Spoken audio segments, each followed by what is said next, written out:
Assalamualaikum warahmatullahi wabarakatuh. Bismillah, alhamdulillah, wa syukurillah, wassalatu wassalamu ala sayyidina Muhammad wa ala alihi wa ashabihi ajma'in. Wa ba'd. Abu Bakar As-Siddiq, nama yang tidak asing lagi bagi kaum muslimin. Namun demikian, ternyata tidak sedikit di antara kaum muslimin yang belum mengetahui biografi, profil daripada Sayyidina Abu Bakar As-Siddiq secara lebih detail. Nah, oleh karena itu pada kesempatan ini mari kita bahas secara singkat dan padat tentang siapa tuh Abu Bakar As-Siddiq. Dalam kitab Rijal wa Nisa Halur Rasul sallallahu alaihi wasallam disebutkan bahwa Abu Bakar As-Siddiq radhiyallahu anhu khalifatu Rasulillah sallallahu alaihi wasallam. Beliau adalah pemimpin setelah wafatnya Rasul sallallahu alaihi wasallam. Ismuhu, namanya Abdullah bin Abi Quhafah,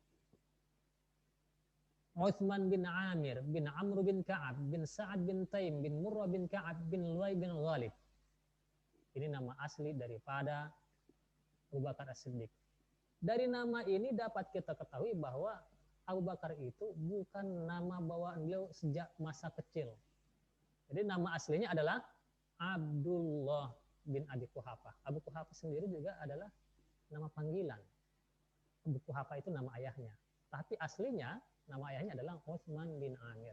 Dari nama ini juga kita mengetahui silsilah beliau. Dari silsilah ini dapat kita ketahui bahwa ternyata Abu Bakar dengan Rasulullah SAW masih ada hubungan kekerabatan. Yaitu bertemunya nasab mereka di kakek mereka yang bernama Murrah bin Ka'ab bin Luay bin Ghalib. Ini satu ya. Dan ternyata hubungan kekerabatan antara Rasulullah SAW dengan Abu Bakar tidak hanya ada di sini, tapi juga lewat pernikahan. Karena Rasulullah SAW menikahi putri daripada Sayyidina Abu Bakar As-Siddiq yang bernama Aisyah radhiyallahu anha.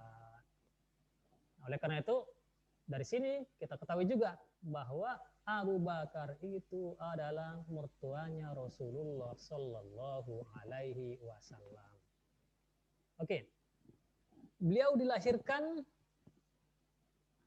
2 tahun sekian bulan setelah lahirnya Rasulullah Sallallahu Alaihi Wasallam.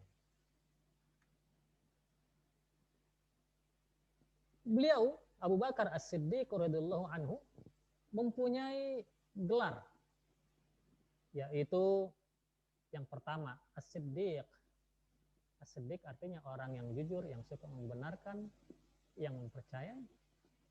Nama ini beliau dapatkan ketika Rasulullah SAW telah selesai melakukan Isra Mi'raj. Di saat orang-orang mendustakan Rasulullah SAW, tetapi Abu Bakar malah membenarkannya. Maka dari situ dia pun mendapatkan gelar As-Siddiq. Nama lainnya, gelar yang lainnya adalah Atiq. Ini barangkali di antara kita masih ada yang belum tahu nih bahwa Atiq ini adalah gelar bagi Abu Bakar As-Siddiq. Di sini disebutkan kenapa dia sampai disebut Atiq? Innama summiya Atiqan li husni wajahihi. Dia disebut sebagai Atiq karena ketampanan wajahnya. Masya Allah ya.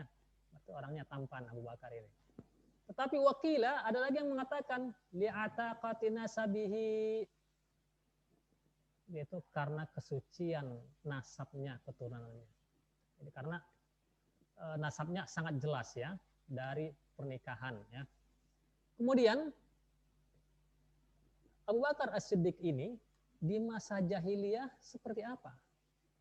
Di masa jahiliyah Abu Bakar itu dikenal juga sebagai orang yang jujur. Jadi penulis mengatakan di sini, kana radhiyallahu anhu min ru'asa'i Quraisy fil jahiliyah. Abu Bakar As-Siddiq radhiyallahu anhu adalah salah satu dari para pemimpin orang-orang Quraisy di masa jahiliyah. Wa min tujariha. Beliau juga termasuk bagian daripada para pedagang orang-orang Arab ya. Al-ma'rufina bis-sidqi, yang terkenal dengan kejujurannya, wal amanah, dan juga sifat amanah. Yuhibbuhul jami', orang-orang semuanya mencintai dia. Nah, ini berarti Abu Bakar itu dari dulu sebelum masuk Islam adalah orang yang baik. Selain itu, Abu Bakar radhiyallahu anhu juga disebutkan wa kana rahimahullahu min alamil arabi bi ansabi Quraisy. Beliau adalah orang yang termasuk orang yang lebih tahu tentang nasab orang-orang Arab, ya, nasab orang-orang Quraisy. Wa ma kana fihim min azzin. Demikian juga halnya yang berkaitan dengan kemuliaan orang Arab, ya, sejarah-sejarah mereka, au khairin, ya, au syarrin, yang baik yang buruk juga sangat dikenal, ya. Dia dikenal sebagai orang yang luas wawasannya. Kemudian wa kanat sarwatuhu kabirah jiddan, kekayaannya juga sangat banyak. Kenapa sangat banyak? Karena dia adalah seorang pedagang lintas negara. Beliau kalau berdagang itu ke negeri Syam, ke Yaman.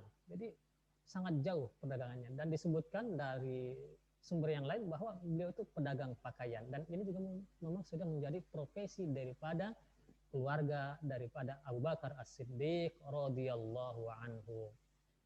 Nah, menariknya lagi, wa kana la yashrabul khamra fil jahiliyah, dan dia di masa jahiliyah tidak minum khamar, nggak mau mabuk-mabukan, ya.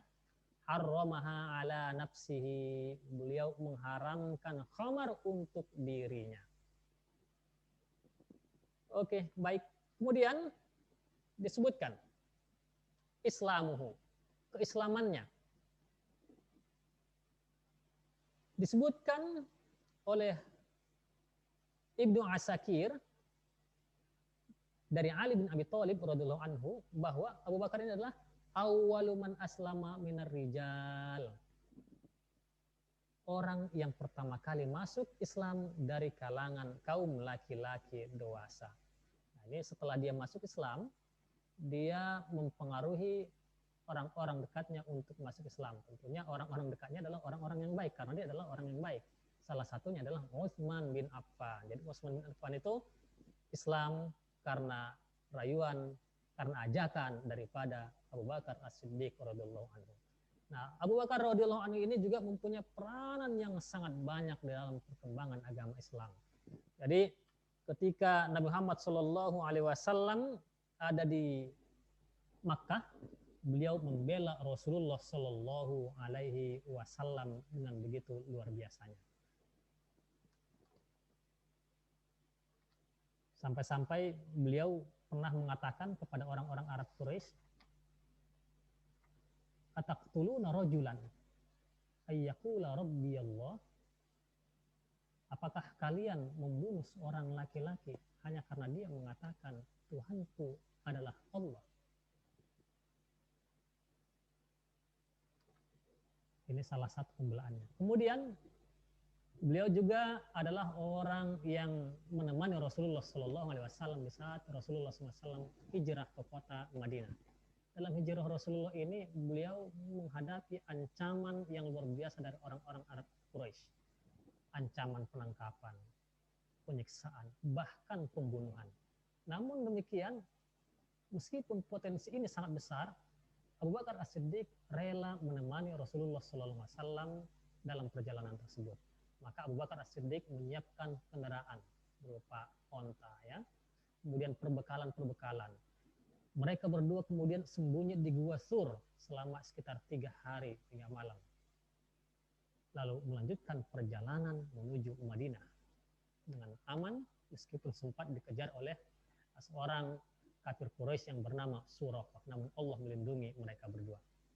Abu Bakar As-Siddiq radhiyallahu anhu juga sering ikut di dalam berbagai peperangan, antara lain perang Badar, perang Uhud, perang Khandaq, perang Hunain, dan beberapa perang besar yang lainnya. Beliau juga pernah memimpin jamaah haji kaum muslimin, ya, di saat Rasulullah SAW tidak bisa memimpin para jamaah haji. Abu Bakar As-Siddiq radhiyallahu anhu dipercaya oleh Rasulullah Sallallahu Alaihi Wasallam untuk menggantikan beliau sebagai imam di saat Rasulullah sakit. Ini menjelang akhir hayat Rasulullah Sallallahu Alaihi Wasallam. Abu Bakar As-Siddiq juga pernah menenangkan para sahabat Muhammad SAW, termasuk Umar radhiyallahu anhu ditenangkan oleh Abu Bakar As-Siddiq. Kenapa? Karena saat itu para sahabat shock dengan wafatnya Rasulullah SAW. Sampai-sampai Umar bin Khattab sendiri awalnya seakan-akan tidak percaya bahwa Rasulullah SAW telah wafat, sehingga beliau marah, emosi. Tetapi kemudian ditenangkan oleh Abu Bakar As-Siddiq radhiyallahu anhu. Nah, ini semasa perang beliau juga pernah menginfakkan hartanya yang tidak ada tandingannya dibandingkan sahabat-sahabat yang lain. Saat itu Utsman bin Affan membawa kekayaannya dengan sebanyak 300 ekor unta untuk disumbangkan fisabilillah. Ini dalam peristiwa perang Tabuk. Umar radhiyallahu anhu datang dengan membawa separuh hartanya, tetapi kemudian Abu Bakar As-Siddiq datang dengan membawa seluruh hartanya diinfakkan di jalan Allah demi untuk membela agama Allah Subhanahu wa taala.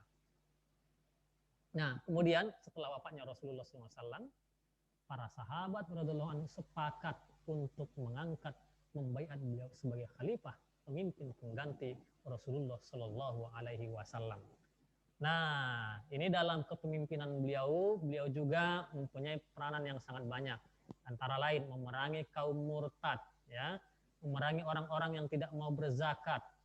Lalu kemudian beliau juga menyusun mushaf Al-Quran atas ide dan saran daripada Sayyidina Umar bin Khattab radhiyallahu anhu.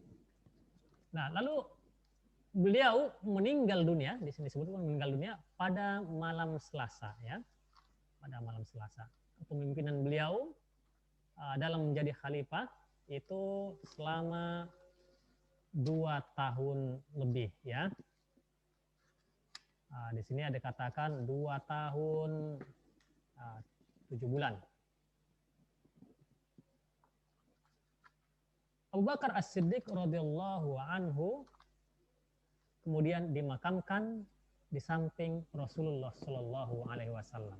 Di sampingnya agak mundur ke belakang, maksudnya di belakang tapi agak mundur ke belakang dikit, yaitu sejajar, kepala beliau sejajar dengan pundak Rasulullah Shallallahu Alaihi Wasallam.